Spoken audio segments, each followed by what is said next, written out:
Guys, jadi ada pertanyaan yang sangat menarik dari teman kita, yaitu dari Almando Sanjaya 2353. Abang Hyung, salam kenal penonton baru nih. Hehehehe. Maaf Bang, izin bertanya, kira-kira lebih menguntungkan kita beli saham langsung kayak BBCA atau beli reksadana saham atau campuran untuk jangka panjang di atas 5 tahun. Terima kasih banyak Abang Hyung, sinar dan api. Nah, jadi sebelum kita nonton video ini sampai habis, coba teman-teman tulis dulu.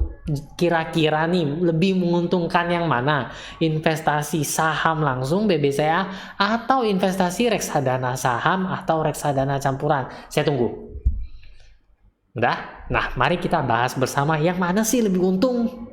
Nah, jadi kita langsung saja ambil handphonenya. Saya buka dulu aplikasi Bibitnya dan munculkan di sini ya. Teman-teman yang belum ada udah bisa download aplikasi Bibit di Play Store ataupun App Store, dan jangan lupa kode referral di sini biar dapat cashback 25.000. Yung buka aplikasi ini buat apaan? Pertama, saya mau update portofolio dulu. Biasa banyak ditanyain nih portofolionya gimana. Nah, ini untuk obligasi saya ya, ini yang stabil plus dua-duanya 3%-an ya, teman-teman. Untuk saham plus 4,37% yang sudah nonton video yang kemarin. Itu pembeliannya sudah masuk ya unitnya di sini ya. Sekarang plus 4,37. Bagaimana dengan Sukor Invest Citra Dana Berimbang ini masih minus 0,93%. Udah ya, udah saya update ya.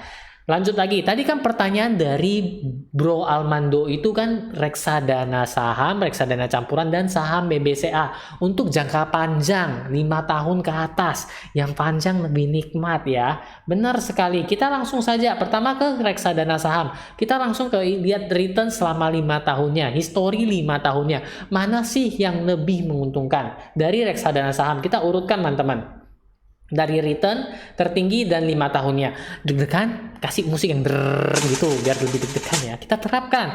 Dan hasilnya Sukor Invest Maxi Fund berada yang paling tinggi. Return selama 5 tahun terakhir adalah 26,42%. Kita ngintip sedikit boleh ya. Ya, kita langsung klik di sini dan klik 5 tahunnya. Teman-teman, grafiknya seperti ini ya, teman-teman ya. Bila kita sabar-sabar investasi selama 5 tahun DCA rutin, seharusnya ya teman-teman ya, kita mendapatkan keuntungan karena 5 tahun terakhir ini adalah plus 26,42%. Lanjut lagi ke reksadana campuran ya. Reksadana campuran ini ada yang di lainnya teman-teman. Lainnya kemudian kita urutkan seperti tadi, yang tertinggi returnnya yang 5 tahun dan kita terapkan. Nah, di sini Sukor Invest Citra Dana Berimbang plus 109,23%. Wow ya teman-teman ya, lebih tinggi 5 kali lipat ketimbang reksadana saham. Yung itu ya kenapa ya? Udah saya bahas di video sebelumnya, makanya ditonton. Nah, kita ngintip sedikit ya teman-teman ya untuk Sukor Invest Citra Dana Berimbang 5 tahunnya. Nah, grafiknya juga demikian ya. Bisa disimpulkan kembali apabila kita DCA rutin ya teman-teman ya, dan grafiknya seperti ini, seharusnya mengalami keuntungan. Yang punya kok masih rugi? Saya baru mulai tahun ini, baru beberapa bulan coba nonton di video-video sebelumnya, oke? Nah, sekarang sudah reksadana saham udah plus 20 berapa persen tadi, 26, 24 ya, ada dicatat kan? Kemudian untuk reksadana campuran ini plus 109,23%, 109%. Balik lagi kemudian kita ke kita ke saham. Contohnya adalah saham BBCA. Untuk saham BBCA sendiri teman-teman, jika per hari ini ya, kita ngomongnya per hari ini ya. Sekarang itu adalah untuk jangka waktu 5 tahunnya adalah plus 91,42%, dan juga dipastikan apabila teman-teman rutin beli saham BBCA juga mengalami keuntungan. Yang mana lebih menguntungkan berdasarkan hasil ya teman-teman ya. Dari kita lihat bersama tadi bahwa yang memiliki return 5 tahun tertinggi itu berada di reksadana campuran. Yang kedua di saham BBCA. Dan yang ketiga di reksadana saham. So, selesai sudah video ini. Udah tahu kan yang mana lebih menguntungkan? Gimana? Tapi kayaknya kurang lengkap kalau saya belum tambah sedikit micin. Nah guys, saya juga mau spill sedikit. Saya pernah rutin DCA investasi saham BBCA sebanyak 1 lot tiap bulan selepas gajian ya teman-teman ya. 12 kali saya beli rutin dan saya ingat profitnya 20-an%. Itu belum ditambah dengan dividen yang saya dapatkan di tahun itu. Nah teman-teman udah tahu untung kok masih nggak dilanjutkan. Ketimbang bahas menguntungkan yang mana, saya lebih senang kalau kita ngebahas cocok kita yang di mana seperti itu. Jadi saya ada tarik beberapa poin yang mungkin teman-teman boleh catat dari sekarang karena poin ini penting. Ya, penting ya. Pertama yaitu soal dana. Teman-teman, BBCA sekarang harganya tadi berapa? 7.000, sorry. Saya lihat dulu, saya nyontek dikit ya teman-teman ya. Tadi harga BBCA itu adalah 8.700. Itu berarti satu lotnya itu dikalikan 100 lembar atau 870.000 di harga video ini dibikin. Bisa lebih tinggi lagi, bisa lebih rendah. Nah ketika waktu itu saya investasi rutin itu BBCA harganya puluhan ribu. Itu sebelum stock split 1:5. Oh iya teman-teman, kalau ngomongan saya ada mengeluarkan bahasa-bahasa dari planet Namek dan teman-teman bingung, langsung tulis di komentar, Yung stock split tuh apaan tuh Yung? Yung itu lot itu apaan itu? Nggak masalah, kita langsung bahas bareng ya teman-teman ya. Oke, jadi waktu itu saya cuan dan saya berhasil membukukan 20%. Saya nggak bisa, waktu itu belum eksis di YouTube, jadi saya nggak terlalu mendokumentasikannya, nggak seperti sekarang investasi reksadana. Ya, menguntungkan. Jadi menurut saya, pertama, tadi kita balik lagi ya, kan kita ngebahas poinnya daripada yang mana menguntungkan, kan udah tahu yang mana lebih menguntungkan kan, selama 5 tahun belakangan ini. Nah, untuk dana, maksud dari dana adalah bukan aplikasi e-wallet, tapi dana yang kita miliki untuk investasi. Nah misalnya teman-teman, saya yakin karena saya sering sharing dengan para teman-teman, para subscriber, juga sering DM melalui IG juga ada.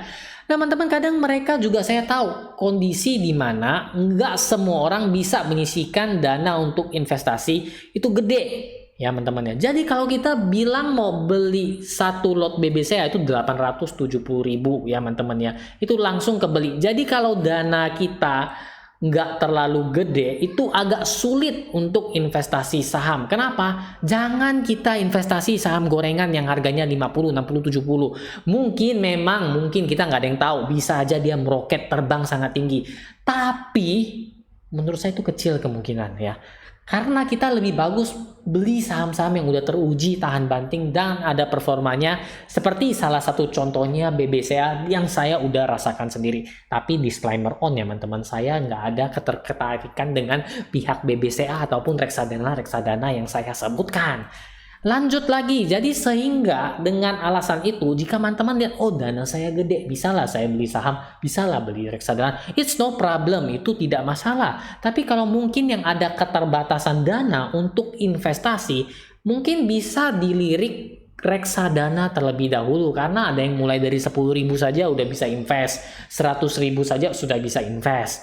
Itu poin yang pertama. Lanjut, karena ketertarikan dana ini, masuk ke poin yang kedua. Contohnya seperti saya yang menyisikan 1 juta untuk investasi. Apabila saya beli saham BBCA itu cuma dapat 1 lot ya teman-teman. Cuma 1 saham. Mau cari saham berikutnya mungkin agak lebih susah kalau cari saham-saham yang oke dengan harga yang otomatis nggak rendah-rendah amat. Benar kan teman-teman ya? Nah, oleh karena itu teman-teman, inilah yang dikatakan diversifikasi. Ya memang selama ini kita lihat tadi record dari BBCA dan teman-teman tahu sendiri BBCA enggak istilahnya tuh aman. Dari awal dia berdiri dari melantai di bursa sampai sekarang sudah mencatatkan profit yang sudah sungguh sangat banyak. Teman-teman bisa cek ya teman-teman, ini benar kan? Namun alangkah baiknya kita ada yang namanya diversifikasi. Benar kan teman-teman? Jangan menaruh telur di dalam satu keranjang yang sama. Makanya 2 telur selalu bergelantungan.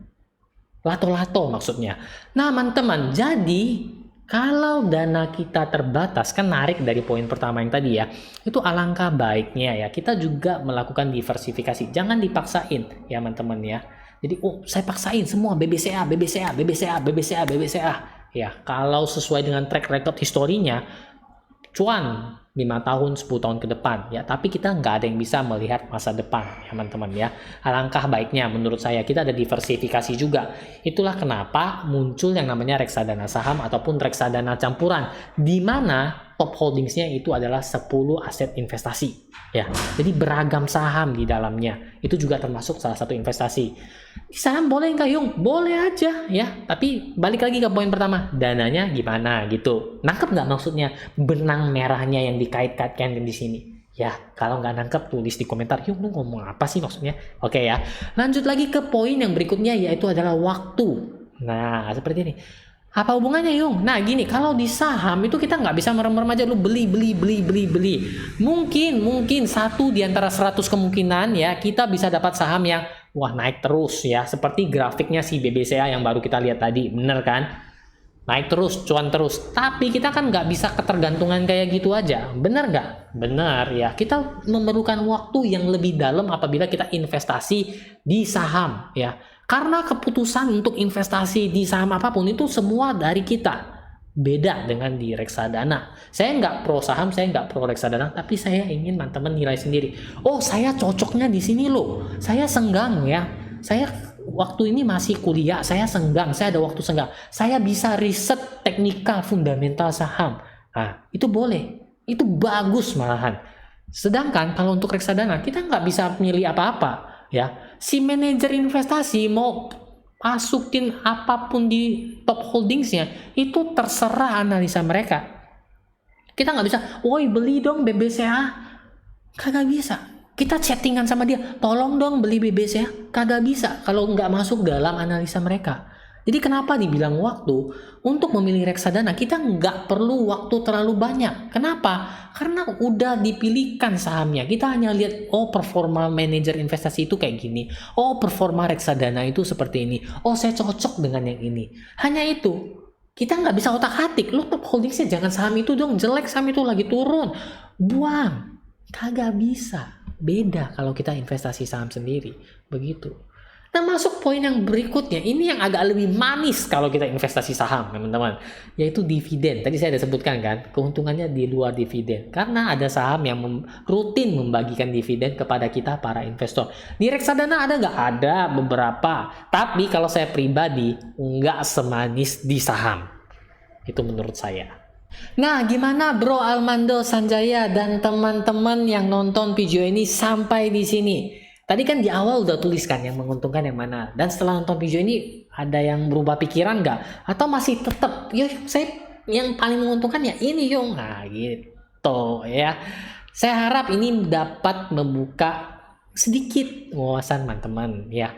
Sehingga bukan hanya aspek menguntungkan yang mana saja ya. Atau yang mana paling menguntungkan. Tetapi juga dilihat dari aspek-aspek lainnya. Dan mungkin teman-teman mau menambahkan sesuatu juga tulis saja langsung di komentar. Oke teman-teman, tidak terasa lonceng sudah berbunyi. Terima kasih yang sudah menemani sampai saat ini. Dan bagi teman-teman yang ngerasa video ini bermanfaat, ya boleh dong like video ini dan share ke teman-teman lainnya. Oh ya teman-teman, bagi teman-teman ya masih ingin menonton kelas-kelas lainnya, teman-teman boleh nonton saja di sini ya teman-teman ya. Dan jangan ketinggalan kelas-kelas baru yang bakal saya keluarkan nanti dengan cara subscribe saya di sini dan nantikan video-video berikutnya.